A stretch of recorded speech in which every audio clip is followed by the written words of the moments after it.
Hello mga kamamis! Adobong baboy naman ang ating lulutuin ngayon.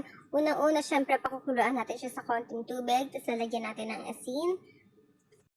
Hayaan natin siyang pakuluan sa konting tubig. Tapos syempre, hahaluin natin para hindi siya masunog. Then, kapag medyo nag-white na siya or tingin mo na pakuluan na siya, lalagyan na natin siya ng oil para hindi siya masunog sa pan. Ayan, nilagyan na natin.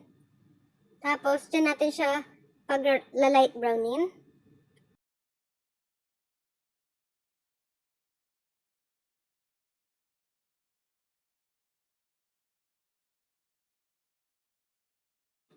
Halu-haluin natin siya para hindi siya masunog, para pantay yung pagkakaluto.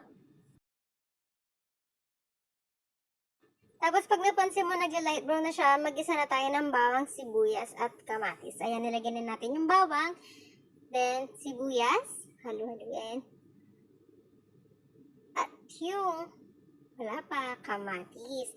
Ewan ko, kung yung iba naglalagay ng kamatis, kasi isang beses bumili ako sa labas ng kamatis, tapos nagulat sila, nalalagyan ko ng kamatis yung adobo.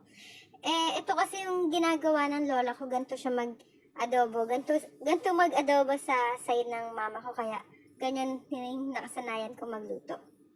Pero, nakakadagdag siya ng sarap. Yan, halu-haluin natin. Tapos, lagyan na natin ng toyo pag nagisa na natin siya.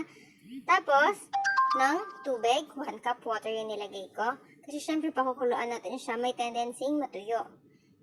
Yan, takpan muna natin.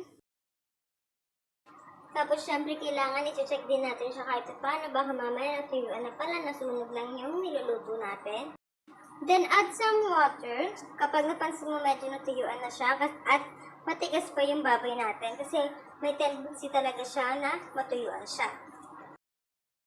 Ayan, since matigas pa yung baboy ko, pakukuluan ko pa siya ulit.